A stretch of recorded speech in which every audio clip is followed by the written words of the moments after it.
امریکی صدر کی طرف سے غزہ میں جنگ ختم کرنے کے اپنے منصوبے کو تاریخ کا عظیم ترین منصوبہ قرار دینے اور پھر اس منصوبے کو مشرق وسطی میں دائمی امن کا ذریعہ قرار دینے کے محض 24 گھنٹوں کے اندر ہی منصوبے پر سوالات کھڑے ہو گئے ہیں۔ تحفظات کا اظہار کیا جا رہا ہے اور یہ شکوہ کیا جا رہا ہے کہ صدر ٹرمپ نے جو منصوبہ دنیا کے سامنے رکھا ہے یہ وہ نہیں کہ جس پہ عرب اور مسلم دنیا نے اتفاق کیا تھا۔ ساتھ ہی یہ بھی سامنے آ رہا ہے کہ 8 عرب اور مسلم ممالک نے ٹرمپ کے منصوبے کو خیر مقدم تو کیا ہے لیکن مکمل حمایت نہیں کی۔ گزشتہ روز وزیر خارجہ اسحاق ڈار کی طرف سے سب سے پہلے انکشاف ہوا کہ یہ ہمارا مسودہ نہیں کہ جو ہم نے انہیں بھیجا تھا۔ کچھ اہم نکات ہیں کہ جنہیں ہم شامل کرنا چاہتے ہیں، اگر وہ شامل نہ ہوئے تو انہیں شامل کیا جائے گا، اور 8 مسلم ممالک کی طرف سے مشترکہ طور پر پیش کی گئی ترامیم اگر شامل نہ کی گئیں تو امریکہ کا غزہ منصوبہ قابل قبول نہیں ہوگا۔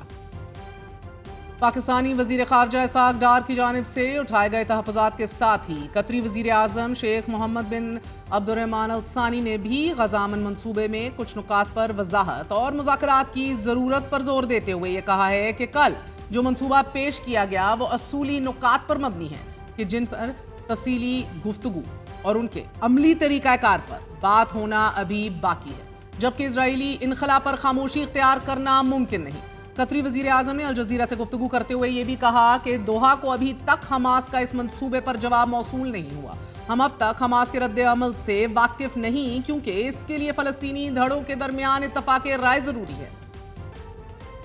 اسرائیلی وزیر اعظم کی جانب سے قطر سے معافی پر شیخ محمد کا کہنا ہے کہ یہ کوئی احسان نہیں بلکہ ہمارا بنیادی حق تھا کہ جسے تسلیم کیا گیا، اور اب یہ خبر سامنے آئی ہے کہ دوحہ پر اسرائیلی حملے کے بعد قطر کی سلامتی کی ضمانت دیتے ہوئے امریکی صدر ڈونلڈ ٹرمپ نے ایگزیکٹو آرڈر پر دستخط کر دیے ہیں۔ ترجمان وائٹ ہاؤس کی جانب سے جاری بیان کے مطابق امریکہ نے قطر کو سیکیورٹی گارنٹی دی ہے کہ جس کے لیے ٹرمپ نے ایگزیکٹو آرڈر پر دستخط کر دیے ہیں۔ ترجمان نے کہا ہے کہ قطر پر کسی بھی حملے کو امریکہ پر حملہ تصور کیا جائے گا۔ قطر کی سالمیت کے تحفظ کے لیے سفارتی، معاشی اور فوجی اقدامات کیے جائیں گے، اور نیتن یاہو نے بھی یقین دہانی کرائی ہے کہ قطر پر دوبارہ حملہ نہیں کیا جائے گا۔ ناظرین، امریکی نیوز ویب سائٹ ایکسیوس نے صدر ٹرمپ کی جانب سے قطر کو دی جانے والی سیکیورٹی گارنٹی کو کمپنسیشن قرار دیتے ہوئے لکھا ہے کہ قطر پر اسرائیلی حملے کے بعد پورے خطے کی سیکیورٹی کو خطرہ لاحق ہو گیا تھا، اور اسی وجہ سے صدر ٹرمپ نے ایک ایگزیکٹو آرڈر پر دستخط کر کے قطر سے یہ انپریسیڈنٹڈ سیکیورٹی ارینجمنٹ اور اگریمنٹ کیا ہے۔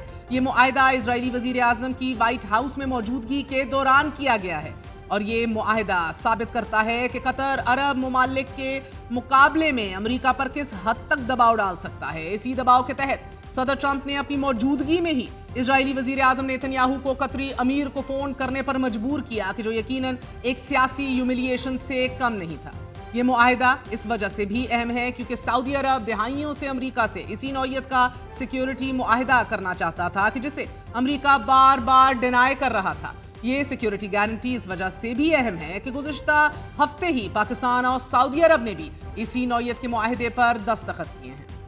ناظرین، اسرائیلی اخبار ٹائمز آف اسرائیل نے مسودے میں تبدیلی کے حوالے سے یہ لکھا ہے کہ موجودہ معاہدہ اس سے کافی مختلف تھا کہ جس پر پہلے امریکہ اور عرب اور مسلم ممالک متفق ہوئے تھے، اور اس کی وجہ اسرائیلی وزیر اعظم نیتن یاہو کی مداخلت تھی۔ ایکسیوس کے مطابق اہم رکاوٹ اسرائیلی انخلا کے طریقہ کار اور وقت سے متعلق ترامیم تھی کہ جنہیں نیتن یاہو نے وائٹ ہاؤس کے ایلچی سٹیو وٹکوف اور ٹرمپ کے داماد جیرڈ کشنر کے ساتھ 6 گھنٹے کی ملاقات میں شامل کروایا۔ ان ترامیم کے مطابق اسرائیل کا انخلا حماس کے غیر مسلح ہونے کی پیش رفت سے مشروط ہوگا، اور اسرائیل کو اس پر ویٹو کا حق بھی حاصل ہوگا، حتیٰ کہ اگر تمام شرائط پوری ہو جائیں اور انخلا کے 3 مراحل مکمل ہو جائیں تب بھی اسرائیلی فوجیں ایک سیکیورٹی پیرامیٹر کے اندر رہیں گی، جب تک کہ غزہ کو دہشت گردی کے دوبارہ ابھرنے کے خطرے سے محفوظ نہ سمجھا جائے۔ ٹائمز آف اسرائیل نے اپنی خبر میں کم از کم 3 ایسے نکات کی تفصیل بتائی ہے کہ جن میں نیتن یاہو کے کہنے پر امریکی صدر ڈونلڈ ٹرمپ نے تبدیلی کی۔ ٹائمز آف اسرائیل کے مطابق نقطہ نمبر 3 میں اسرائیلی فوج کے انخلا سے متعلق ترمیم کی گئی۔ صدر ٹرمپ کا ڈرافٹ کہ جو نیتن یاہو کے سامنے رکھا گیا، اس کے نقطہ نمبر 13 میں یہ لکھا تھا کہ کسی بھی جارحانہ فوجی انفراسٹرکچر کو تباہ کرنے اور اس کی تعمیر کو روکا جائے گا، مگر اس نقطے میں نیتن یاہو نے یہ ترمیم کروائی کہ تمام فوجی دہشت گردی اور جارحانہ انفراسٹرکچر بشمول سرنگوں اور ہتھیاروں کی تیاری کی سہولیات کو تباہ کر دیا جائے گا اور دوبارہ تعمیر نہیں کیا جائے گا۔ امریکی ڈرافٹ کے نقطہ نمبر 16 میں یہ کہا گیا تھا کہ اسرائیلی فوجیں غزہ کا انتظامی کنٹرول بتدریج ISF USA گارنٹرز کے حوالے کریں گی، مگر نیتن یاہو نے اس نقطے میں ترمیم کروائی کہ غزہ سے انخلا سٹینڈرڈز، مائل سٹونز اور ٹائم فریمز کے جو کہ غیر مسلح ہونے پر منحصر ہوگا اس کے مطابق کیا جائے گا۔ امریکی ڈرافٹ میں تبدیلی سے متعلق ایکسیوس نے مزید لکھا ہے کہ اگرچہ بظاہر کوئی سخت رد عمل سامنے نہیں آیا، لیکن سعودی عرب، مصر، اردن اور ترکیہ کے حکام پس پردہ سخت ناراض تھے۔ قطر نے حتیٰ کہ امریکی انتظامیہ کو منصوبہ جاری نہ کرنے پر بھی قائل کرنے کی کوشش کی، لیکن وائٹ ہاؤس نے یہ منصوبہ پھر بھی جاری کر دیا اور عرب اور مسلم ممالک پر دباؤ ڈالا کہ وہ اس کی حمایت کریں۔ نتیجتاً 8 مسلم ممالک نے ایک مشترکہ بیان جاری کیا جس میں صدر ٹرمپ کے اعلان کا خیر مقدم کیا گیا، لیکن اس کی مکمل حمایت نہیں کی گئی۔ ذرائع کا حوالہ دیتے ہوئے ایکسیوس نے لکھا ہے کہ جب پیر والے دن صدر ٹرمپ امن معاہدے سے متعلق دنیا کو بتا رہے تھے، اس وقت قطری وزیر اعظم اور مصر کے انٹیلیجنس چیف دوحہ میں حماس رہنماؤں کو وہ مسودہ پیش کر رہے تھے کہ جس پر ان کے اور صدر ٹرمپ کے درمیان اتفاق ہوا تھا۔ Originally what was circulated and discussed with Donald Trump، یعنی کہ ایک طرف صدر ٹرمپ یہ والا نیتن یاہو سے ملنے کے بعد نیا نکاتی ایجنڈا انویل کر رہے تھے، تو دوسری طرف جو اوریجنل ڈرافٹ تھا وہ قطری وزیر اعظم شیئر کر رہے تھے حماس کے رہنماؤں سے۔ حماس اور اسرائیل کے درمیان 3 مفاہمت کار ملک قطر، مصر اور ترکیہ کہ جو کہ حماس، اسرائیل اور امریکہ کے درمیان رابطہ کار کا بھی کردار ادا کر رہے ہیں، وہ حماس پر دباؤ ڈال رہے ہیں کہ وہ صدر ٹرمپ کے پروپوزل پر مثبت جواب دیں، کیونکہ اس سے بہتر ڈیل حاصل نہیں کی جا سکتی ان دا کرنٹ سیناریو۔ قطری وزیر اعظم نے حماس رہنما کو یہ بھی یقین دلایا ہے کہ صدر ٹرمپ غزہ میں جنگ بندی کے لیے بہت زیادہ سنجیدہ ہیں، جبکہ برطانوی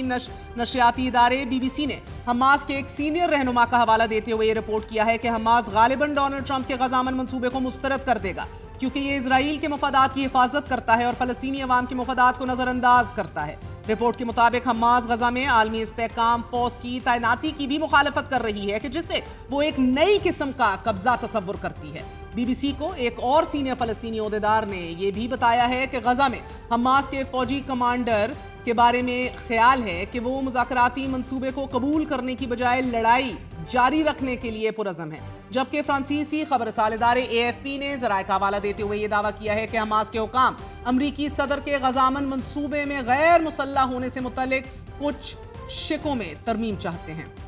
AFP رپورٹ کے مطابق حماس غیر مسلح ہونے اور مزاحمتی دھڑوں کے کارکنان کی بے دخلی جیسی کچھ شکوں میں تبدیلی کی خواہش مند ہے۔ فلسطینی ذرائع کے مطابق حماس کے رہنما غزہ پٹی سے مکمل اسرائیلی انخلاء کے لیے بین الاقوامی ضمانتیں اور گارنٹیز اور اس بات کی یقین دہانی بھی چاہتے ہیں کہ علاقے کے اندر یا باہر کسی قسم کی ٹارگٹ کلنگ نہیں ہوگی۔ انہوں نے مزید کہا ہے کہ اب تک حماس میں 2 آرا موجود ہیں۔ پہلی رائے یہ ہے کہ غیر مشروط منظوری کی جائے، کیونکہ سب سے اہم بات یہ ہے کہ ٹرمپ کی ضمانت کے ساتھ جنگ بندی ہو، بشرطے کہ سالے سے یقین دہانی کرائیں کہ اسرائیل منصوبے پر عمل درآمد کرے گا، لیکن دیگر کو اہم شکوں پر سخت تحفظات ہیں۔ ذرائع کے مطابق حماس میں دوسری رائے یہ پائی جاتی ہے غیر مسلح ہونے اور کسی بھی فلسطینی شہری کو غزہ سے نکالنے کو مسترد کیا جاتا ہے۔